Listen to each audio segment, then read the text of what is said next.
Peter Scott, Burn Manufacturing.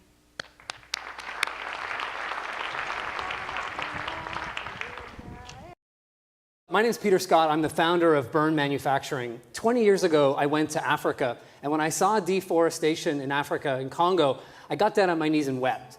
And I said, I'm going to devote my life to save the forests of Africa and the developing world. Many people are unaware that each year 2 million people, mostly women and children, die from exposure to smoke from inefficient open fires.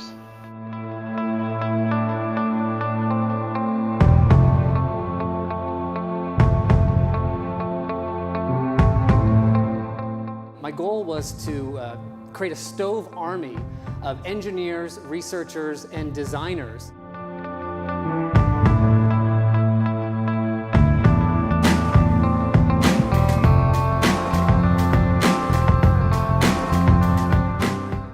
Our team works with local women to design the most fuel-efficient stoves in the world. We have spent thousands of hours designing, iterating, testing to create this stove, the tank. This stove uses 50% less energy than the existing improved stove in East Africa.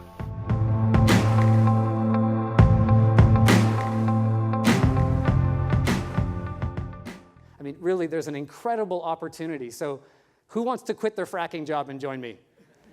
Yes, hands up. Daniel's with me.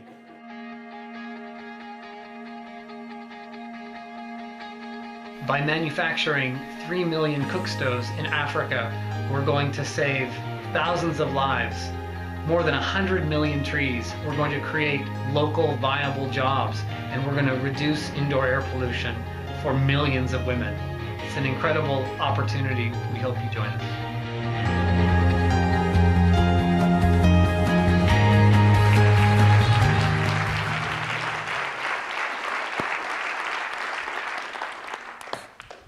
Good evening.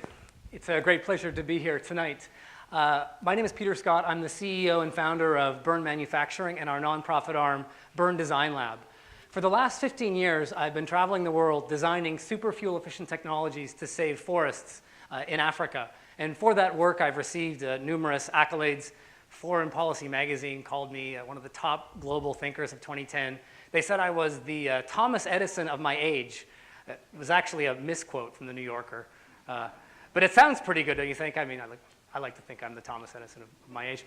So, but tonight I want to tell you about an amazing opportunity we have that is really the culmination of the vision I had 20 years ago to transform Africa. This is a business opportunity that will save 123 million trees over the course of 10 years, that will reduce indoor air pollution by 85%, that will put $1.4 billion back into the pockets of poor families in Africa. It will create more than 200 design and manufacturing jobs on Vashon Island, Washington State, and in East Africa. And it's also going to make a reasonable return for our investors. Something like a IRR 10-year, 41%, and $7.5 million in profit. Sound pretty good? Yeah. I got to be honest here. I'm here to recruit you. So, if you're an investor, I want you to invest. If you're a philanthropist, I want you to donate. If you have a job, I want you to quit it and join me. If you don't have a job, you can come volunteer. If you don't have any skills, you could donate some plasma or something. There's ways that you can support this project. So, yeah, you don't have to donate plasma.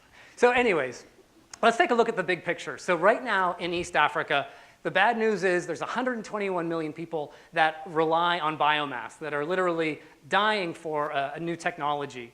The good news is there's 121 million people that use biomass, and there's this incredible opportunity, a market opportunity to help them, and an opportunity to change their lives. Let's take a look at one woman, for example, one of the 121 million women. This woman is Mary Wahu. She is from Kawangari in Nairobi. She lives with her husband and her small child, and she needs to cook 3 meals a day. She doesn't have access to natural gas. She can't afford it. She doesn't have access to electricity. So what does she do? She walks down the street and she buys a couple of bags of charcoal. So that charcoal costs her about $1.40 each day. That's not a lot. But when you add that up over the course of a year, that's not one, not two, not three, not four, but $500 that she's spending. That's more money that I spend to cook each year. It's incredible. it almost makes you want to sort of redefine your notion of poverty. Why is Mary poor? She's poor because she's spending all of her money on fuel. In her case, it's about 30% of her income is spent on fuel. And so this is an economic disaster for her, and it's also an environmental disaster for the planet. To make charcoal, it takes 7 tons of wood to make 1 ton of charcoal. So that's bad news for us, bad news for everyone, bad news for global warming. Mary needs a new option. Mary needs that today. So that's where Burn Design Lab and Burn Manufacturing come in. We've spent, as you saw in the video, we've spent years working on perfecting the world's most fuel-efficient charcoal stove, which is what we've done, the stove called the tank. So that stove saves Mary 70 cents a day, and then that adds up to about $250 a year that then she can then use for more food or clothes or education or maybe starting a small business. Sounds pretty good. Now the question is like, well, would she actually pay $33 for a stove if the stove costs $33? Well, and it pays for itself in 44 days. So, if you think about it, she's got $250 in her pocket, so suddenly the payback period doesn't seem that bad. You can imagine if your Prius paid for itself in 44 days, you could buy 10 of them.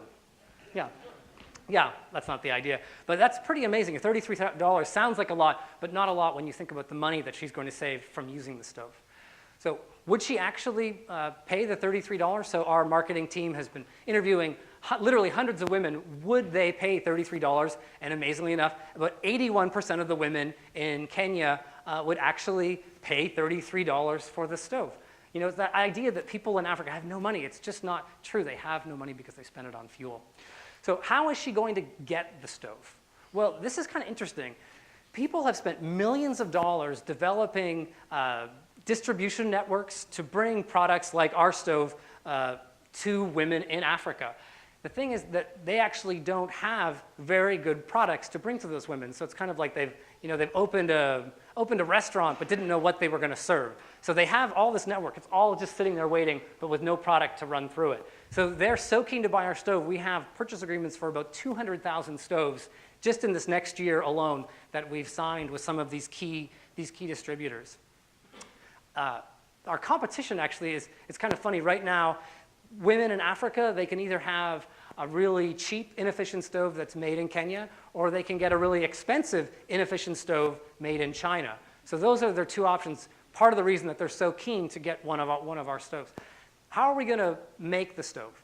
So our plan is to build a modern, continuous flow manufacturing facility in Kenya that will produce millions of stoves. It'll also produce kits. And those kits will then be assembled in the 3 different satellite facilities in Uganda, Tanzania, Rwanda. It's not just charcoal stoves. We're going to be designing a new wood stove and also a new agricultural waste stove because ideally we get people off of charcoal altogether, be using truly renewable resources such as agricultural waste. Yeah, the project is profitable in the second year and then continues to the regular line. Actually, the new graph, it actually goes up even higher. So be underwhelmed by this. The new line is much better. Yeah. So what do we need to make this project happen? We need $4 million. So we have key funding from a Fortune 10 partner that's given us $300,000.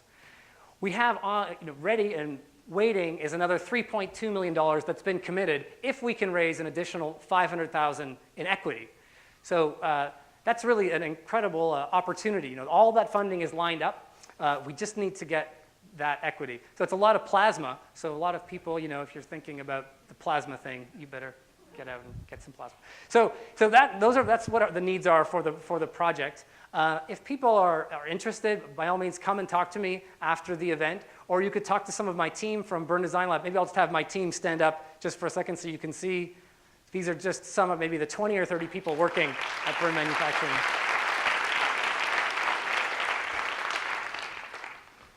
Yeah, and I'll also, in the video she asked, where did all the smoke go? If you come back out there, I'll tell you where the smoke went. Okay, thanks a lot for your time.